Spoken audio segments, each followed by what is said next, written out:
testosterone dropped like a ton. All right, YouTube, good morning. Today is Tuesday. It is currently not even 6 o'clock yet. We're getting blood work done today. And I haven't done that in over a year, which is probably not good, to be honest with you. It might explain a few things. I'm getting my blood work done because I have noticed that our good old friend Bertha is not coming off at calorie counts that she usually shreds off at. We've been doing 2,500 calories for the last month, I think. And I've been doing cardio almost every single day. I've been burning at close to 1,000 calories every single day actively. Our tummy's still here pretty strongly. I'm curious if there's something that's off in my hormones that's preventing it from happening. Maybe it's cortisol. Maybe it's something to do with my thyroid. Maybe it's got to do with my testosterone. I don't know. So the goal is to try and learn a little bit more about that. Why is it important to get your blood work done? It's important to keep up with these things because you want to know if something is low and you want to be able to correct it as soon as possible. My wife actually used to do this for a living, so I'm going to have her interpret all of my results, and I'll obviously give everything over to Coach. But this would be a good way to be able to see if there's any kind of supplements that I need to introduce into the lineup, or if there's certain kinds of foods that I need to change to be able to improve my results. I'm hoping it's not low test. If it is, we're gonna have to change our diet or something. I don't think it's low test. I think it's something more to do with my cortisol levels or my thyroid. If it is low test, we'll figure something out. I don't want to do TRT or anything like that. It's too early in my life, and I want to do some natural shows. Yeah, let's go ahead and get moving with the day.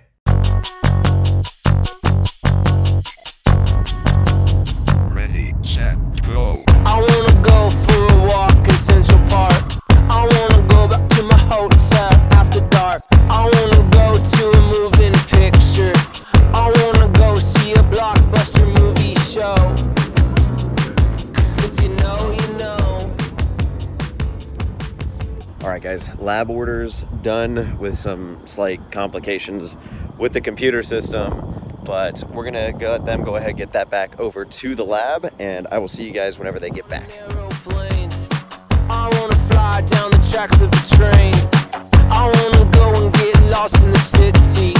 I wanna take you to my favorite places to go. And if you know, you know. You could get it how you get it. You can get it how it goes, or you can get it how you want it.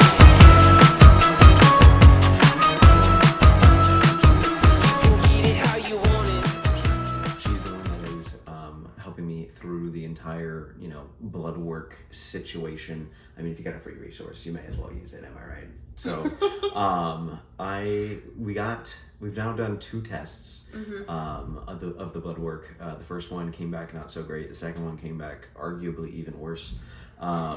So I've got her here to kind of interpret everything and go over, a little bit of what protocols we're going to take to try and increase my testosterone back up naturally. And I think there's a few other things that may or may not have gone too well as well, according to the blood work. So, babe, if you want to kind of just do a quick summary of what you found. Yeah.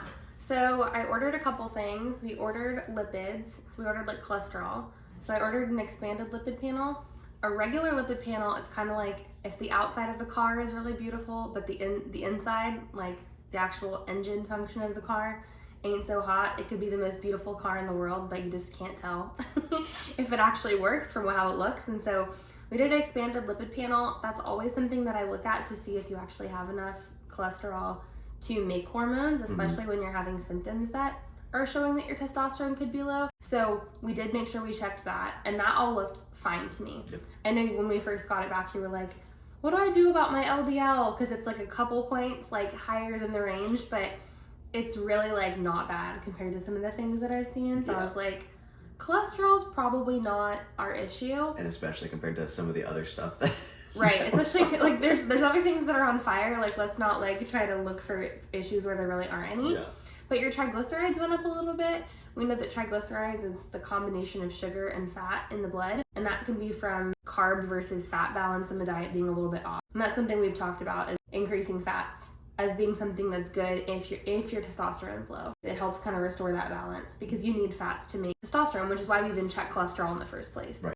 We also checked your iron. Usually women have more of a low iron issue because when we have our period, our iron goes away every month, and y'all don't really have a convenient iron. I don't think so. No, but most guys tend to have too much iron just because they don't have a way of getting rid of it. Yeah. And the more inflamed you are, the more iron that you have. Yeah. Your iron was pretty much exactly where most guys would want it to be. You want it around 100, 120-ish, and yours 124. And a couple markers, because when we tested your blood before, you were in a really stressful job with tons of hours. Yeah. And your ferritin, which is a marker of what's on fire in here, was really high. And it's better. It's not amazing. It's not amazing, but it's definitely better. So that was good too. And then your regular blood tests, your blood count and your metabolic panel, all that stuff looked pretty good. Your fasting blood sugar was a little bit on the higher side of where we wanted it to be, but other than that, most of that stuff was normal. And that was something that improved a lot from last time. Your liver was awful. Was being cranked by something, and we think it was because you were super stressed. Oh, 100%. Driving an hour to work and having super high liver enzymes. It was 28 and 82, and now it's 15 and 22. So a lot of stuff got better. So we're gonna do compliment sandwiches, babe. Compliment sandwiches, because there's some things coming that aren't so awesome. Okay. Yeah. Okay. And then we have your B12 and your folate. Your B12 looked fine, but your folate was really low. Okay, and can you explain what folate does? Yeah, folate's a B vitamin. It's vitamin B9. It helps with energy. It helps with your brain working. Okay. What? Kind of sounds... sounds helpful. Yeah, and makes a lot of sense, I would say. Yeah, too. exactly. And it was 6.8, and usually I like it 12. Yeah. So it's half of what it should be, and that can be fixed by just a good multivitamin, and specifically a methylated multivitamin. Okay. Wait, meth? No meth. Good. You guys heard that here meth first, is right? not medical. It's not good medical advice. Okay. I did not say that. That was him. So MTHFR is that methylene hydrotectafolate reductase, that whole enzyme that we talked about. You had somebody at the gym and was like, hey, you should get this thing tested, and he told me, should I get it tested? And I was like, no, it's $100 and doesn't really change anything. So just get a methylated multivitamin. So that's part of our plan for you. Yep. Okay, then we had your A1C, so your blood sugar went up a little bit from last time, and then your testosterone dropped a ton. Yeah. So last time, I have in front of me just so I don't forget, it was 715 total, and your free testosterone, which marks how much is actually available to be used by the body, was 17.9. Which I even remember whenever we had that tested the last time, you thought that even was too low. Yeah, I like it 20 to 30. Yeah. In guys that are not on TRT, you want it 20 to 30. Free testosterone total is a little bit more subjective because some guys just have more total and it's not really going to work. Yeah. Because free is the kind that's not bound to protein, so it's actually going to be functional. Right. And this time, your total was 395 and your free was 8.5. And then we had to test it again, and it went down to what? Yeah, so we'll come full circle there, but it was 7.3, I believe. Yeah. So testosterone's super low. I mean, how did you feel when you figured that out? Do you feel like it made sense? What things did that explain? It made so much sense. I've been feeling so fatigued constantly, and you get whenever your testosterone's low, you probably, specifically free testosterone, total testosterone, you can have, guys can be in a healthy range at pretty much whatever free testosterone, but your free testosterone is what really matters. I felt much more negative just in my mindset with having, now that I know that this free testosterone is so low, it makes so much more sense because it affects your testosterone affects almost everything as a man. Mm-hmm. It affects your brain, what you're thinking, basically. It affects your muscle. It affects how you're able to burn fat and all kinds of your stuff. Your training, stress. your endurance. Yeah. It affects almost everything. Yeah. So it made so much sense when I saw that. Yeah, and the time of day that we tested it, I always recommend that people get it tested between 6 and 10 a.m. Yeah. And you had it tested in that range because that's supposed to be the highest testosterone that you get all day. Right, both times we tested it at 7. So if it's, 8.5 at its peak, it's only the Lord knows how how it is how low it is when it's 8 p.m. Yeah. Right? And so I think it explains a ton. And like you said, testosterone is so important for a guy. Because women, we have all the other hormones. Like, we're so much more complicated. We have all these different hormones, and they're all different like every day of the month, versus for y'all, it's Groundhog Day. Correct. 6 to 10, you should have high testosterone. You should also have sufficient DHEA, which is the adrenal hormone that helps us make testosterone. And that number was actually not as bad, and it hasn't been as bad for you. But the testosterone itself is low. From like the medical perspective, I see a lot when people restrict calories or they have a lower fat diet. Right, which, as you guys know, we have been restricting calories a little bit. So there's But that. it hasn't been that extreme. No. So we kind of both were like, I don't know if that's totally it. Yeah. Like, maybe just even shifting your macros to be more fats Fat-oriented. within what you're eating. But even still, my fats have been relatively high. Yeah, they haven't. For me. Like, Yeah. I've been eating close to 100 grams of fat every day, which for me is a ton of fat. I usually, when I'm cutting, eat no more than 70. So yeah, nobody wants to know what that testosterone looks like, though. And especially, it's like not like a forever thing when you're trying to fix your testosterone. Correct. It's like you might need to bulk for a season. You might need to train heavier and eat more food for a short period of time and rest more. It's like you kind of have to be more extreme with everything for a short period of time, but it's not forever. Do you think there might be some lifestyle things that... For sure. Lifestyle things, I think for a lot of guys, the hours that they work, how fulfilled they feel at work, all that kind of stuff definitely impacts it as well. Training does. So if guys not training, which you're not that example, lots of guys that don't train will have low testosterone just because they're not actually exercising their muscle. Right. We have to give, the sugar in our body a job to do. Otherwise it sits around and it's just a bum and it just like lays there. So we need to give it a job, and if we don't give it a job, testosterone will drop because high blood sugar will interact with it. Right. So balancing blood sugar, eating enough food, even if it's a short period of increasing calories, lowering stress, getting more sleep, all those things. But it's ironic because your last labs was when you were the most stressed and getting the least sleep, and also not able to train consistently because of work. Correct. So I don't know if you have a thought as to what that big change has been. I genuinely couldn't tell you. Right. I genuinely couldn't tell you. I think it's depletion after a long time of being stressed. Could be. It may be because my body's finally going through this period of like, okay, let's rest a little bit. But I mean, I've been there now for like 6 months. I've been at this new job for like 6 months. So I've been getting good sleep every single night. I've been training hard. But still I've been experiencing all this fatigue and stuff. So it doesn't make too much sense to me, unless maybe it was that little bit, that 75 hard that I did, maybe, and pushed it over the edge a little bit. But otherwise I really genuinely couldn't It could tell have been you. that's very fair. It could have been 75 hard was just too much for your body coming out of that season of being really depleted and high stress.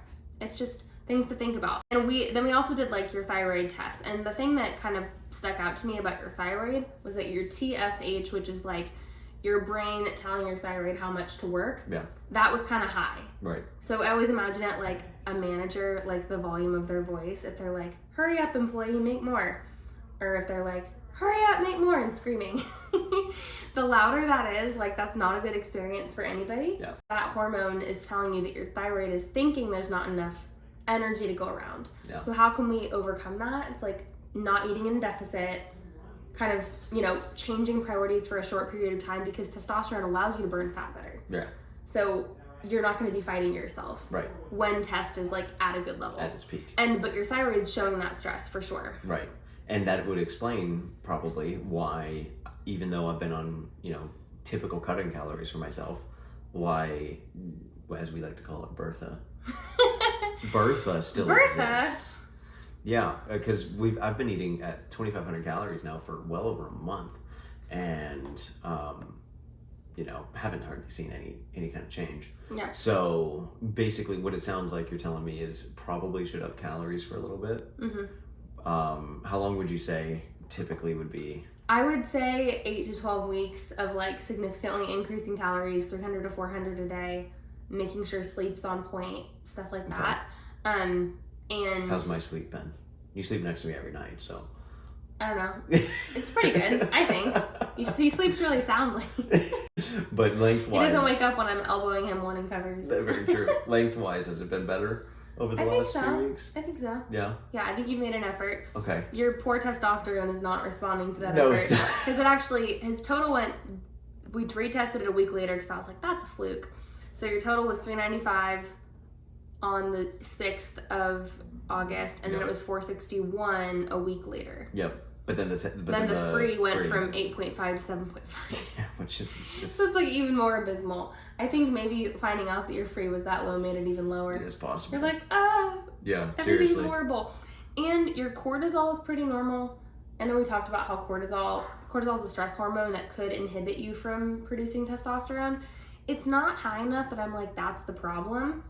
So you don't think cortisol is the problem? So I don't like think it's the only not... problem. I don't think cutting your caffeine intake a ton is going to be necessary. I would just keep it moderate like you have been. I feel like you do a good job of not overdoing it in general. It's like... Except for today. Oh, goodness. I didn't hear about this yet, guys. Like, I can't wait to hear. And then I also checked prolactin. Sounds gross, but it's like the lactation hormone. And some guys can actually, because their testosterone's not effective, they can actually produce more estrogen, or they can have more estrogen in their body. And prolactin can actually be a sign that your pituitary gland is under stress, which is bad because that controls everything. Right. And your prolactin was It's not fine. high. Okay. Yeah. And sometimes there's something as weird as like benign tumors that can cause low testosterone. Yeah. So like always check and make sure like nothing is like seriously wrong before you're like, oh, it's fine, just take testosterone supplements. And then we had my estrogen tested, I think, too, right? Mm-hmm. What was that looking like? 16.9. 16.9. And usually for a guy, I want it around 10 or less. You want as little estrogen as possible, obviously. With estrogen being 16.9, it's showing that your testosterone that you're creating could actually be converting into estrogen, and that happens because of stress and cortisol. So it is kind It of is kind of connected. Mm-hmm. Okay. And it could also be like nutrient related. We talked about folate, but we also can talk about zinc, other nutrients like herbal things like ashwagandha to help with testosterone. And then your sex hormone binding globulin, that's like the trash can for your hormones. So obviously don't want too many trash cans. If you have too many trash cans, the testosterone that's circulating in the blood gets picked up too quickly. It's like a really overzealous like trash truck. Yeah. It's like, I'm gonna pick it up like you're still eating your cereal. I'm gonna pick up the box right now. Like, Right. you're still eating it, like you need it. Versus some people don't have enough SHBG, which is the acronym, and then they have like garbage piling up everywhere. And then we have real problems. Yeah, no, that's right. So bueno. it's on the lower side. Yeah. But it's not anything that I'm like super concerned about. I'd want it to be like 50 to 100. It's 33. Okay. So, I mean, it's a little bit on the lower side. So you have more of that, like, you know, you have more of that problem, but it's not like enough to cause the testosterone to be this low. Okay. So what would be your protocols? Well, what are your protocols that I need to start doing, like, you know, like after this conversation? Yep. Well, I ordered you a multivitamin. Yep. One that has like zinc and all the kind of nutrients, folate, things like that. Specifically, you want to get a men's one, and you would want to avoid a multivitamin that has iron in it unless you're actually anemic, which is very rare for men to be actually anemic. Fish oil. Yep. And like SPM active, which is like that super anti-inflammatory fish oil. Watching your blood sugar, which means eating fat with every meal and like spreading it out throughout the day. Yep. Because I think that's just not for most guys that have done bodybuilding, any sort of competitions, you're not used to putting fat in your meals. Correct. So it's like, oh great, I got through this meal without eating enough fat, but that's going to spike your blood sugar, and eventually that leads to lower tests. So like you could eat the same amount of fat but spreading it out throughout the day, getting enough sleep and making the sleep time and wake up time consistent. Yeah, I think that's the biggest stuff. And then stress, and like I feel like we talked a lot about like mindset and discipline being so huge. For most guys, they just totally ignore this. Yeah. But it could be like, you know, doing some seeking of like, what's your purpose? What am I here for? Like praying, doing what you need to do to be right with yourself and be right with the Lord. Right. Like that's the best testosterone regulator ever. Right. Makes sense. Because you have to be, you know, testosterone's a reflection of being on mission. Yeah. With yourself as a man. And if you don't have like consistent mission and drive, which I think you totally do, a lot of guys don't, and that's why their test is persistently low, and I could give them a million, you know, ashwagandha pills to take and it wouldn't do anything. No. So it has to be combined with mindset has to be right, and your physical actions have to be right. Yeah. All that together. Awesome. Yeah. Well, let's fix this ish. And we'll report back. We'll report back. So we're going to take, this will probably be, you said, about 2 to 3 months probably. So about 2 to 3 Yeah, months. we'll give him some time because that test needs some time. So we will. So we'll test again in 2 to 3 months. Sounds like we're going to be upping calories a little bit. I'm going to get with Coach later this week and plan an exact calorie count that we're going to stick at, and then we're going to up our fats, start taking some different supplements. I'll keep you guys posted on what all I'm taking, and let's just see what happens, because your boy doesn't really want to go on TRT. Well, maybe a little bit, but we're going to try and do it naturally first. Yeah. We're going to try and do it. He's going to give it a try my way first, you guys. We'll see. That's right. Well, thank you guys so much for tuning into this video. If you did enjoy, please leave a like, comment, subscribe. Let me know what all you did enjoy. If you learned anything, definitely comment down below, and I will see you guys in the next one. Take care. Thank you, babe.